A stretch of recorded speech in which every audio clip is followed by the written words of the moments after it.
"Ma'am, will the trustee please rise?" The judge said it like she was reading a grocery list.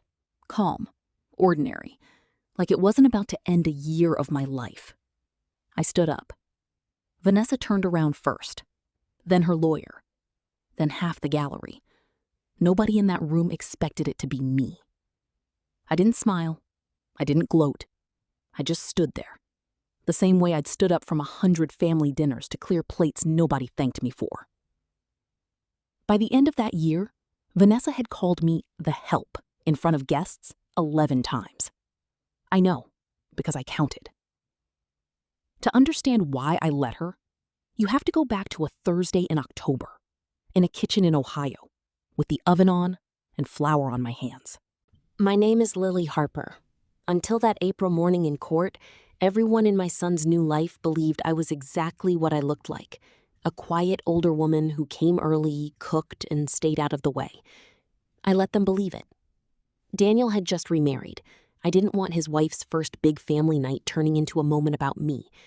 So when Vanessa opened the door that Thursday, looked at my cardigan and my flat shoes and said, "Oh good, you're early. Kitchen's this way," I smiled and said, "Lead the way."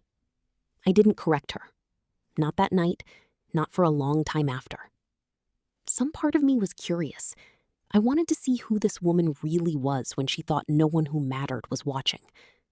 I found out. By 8 o'clock, Vanessa had introduced me to 3 guests as the housekeeper. When I poured wine for her mother, she took the bottle out of my hand. "Let me. She doesn't know how we like it." When someone handed me their coat, she didn't correct them either. I hung it up. I said nothing. That became the pattern. Thanksgiving, she handed me her car keys and a grocery list and said, "Run to the store before people arrive." I went. I said nothing. Christmas, she waved me off the porch before the family photo. "Staff don't need to be in this one," while my son stood 2 feet away and looked at his shoes. I went inside and started the coffee. I said nothing. New Year's, she told a guest, loud enough for the whole kitchen to hear. She's very reliable for someone we pay by the hour. I wasn't on anyone's payroll.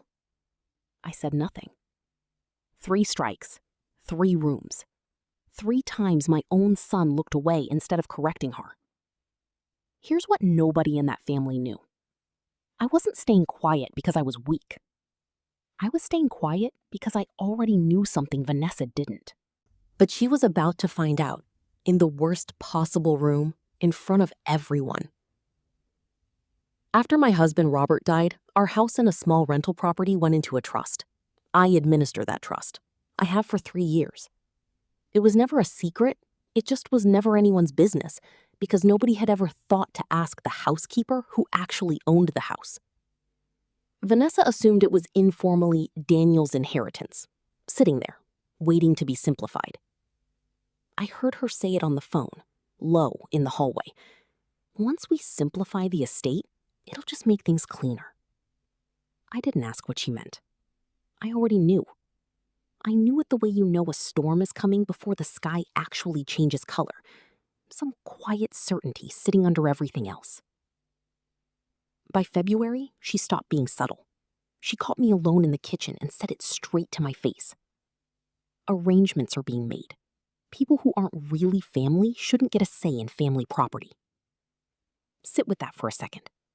Not rude anymore. Not mistaken identity anymore. This was someone trying to take something that belonged to me from a woman she still thought mopped floors for a living. I set my glass down and said, "That's an interesting opinion." Then I went back to drying dishes. Because legal paperwork doesn't care about anyone's opinion. And Vanessa was about to learn that in front of the whole family. If you're leaning forward right now wondering how far she took it, hit subscribe. Because what happened in that courtroom is the part nobody in that family saw coming. She took it all the way. Her lawyer filed a petition to challenge the trust. He told her the trustee was some distant, uninvolved attorney. Nobody checked. A hearing got scheduled for a Tuesday morning in April. I didn't warn anyone. I got dressed exactly the way I always do. Same cardigan, same shoes. I drove myself downtown. The courtroom smelled like old carpet and cold coffee. The fluorescent lights buzzed overhead. That low hum you stop noticing after a minute and then suddenly can't stop hearing. Vanessa sat up front with her lawyer, legs crossed, checking her phone like she already knew how this would go. Her lawyer had a folder open, confident, like this was routine paperwork and nothing more.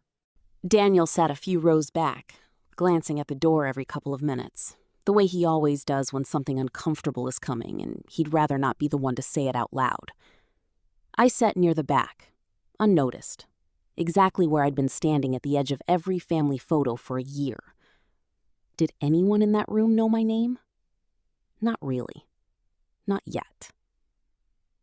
The judge flipped through the file, cleared her throat, looked up. "Ma'am, will the trustee please rise?" I stood up.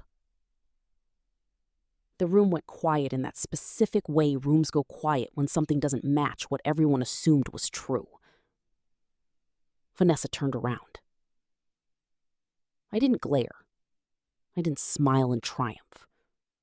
I gave her the same calm look I'd have given her if I really had been the housekeeper. And a small nod. Her face went through 4 expressions in 2 seconds.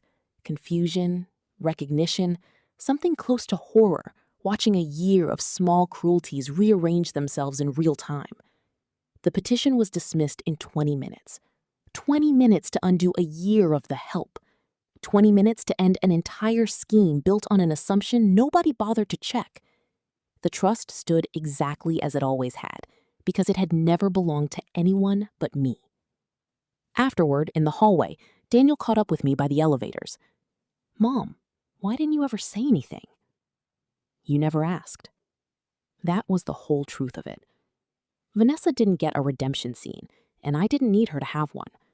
I wasn't interested in cruelty. I'd had a year to decide what kind of woman I wanted to be when the truth finally came out, and I decided grace mattered more to me than being right in front of an audience. Was I tempted? Of course I was. There were nights I rehearsed exactly what I'd say when this moment finally came. In the end, I said almost nothing at all. Turns out the truth doesn't need my help to land. People ask if I regret letting it go on that long. The mistaken name, the wine glass, the photo I wasn't in. I don't. Because here's what I've learned. I never needed Vanessa to know who I was. I needed to find out who she was. And in the end, I didn't have to say a single word to teach her that. The judge said it for me. If this story reminded you of someone in your own family, the one who's underestimated, the one who stays quiet a little too long, share it with them. And if you'd like more stories about women who found their strength when nobody expected them to, subscribe, and I'll see you in the next one.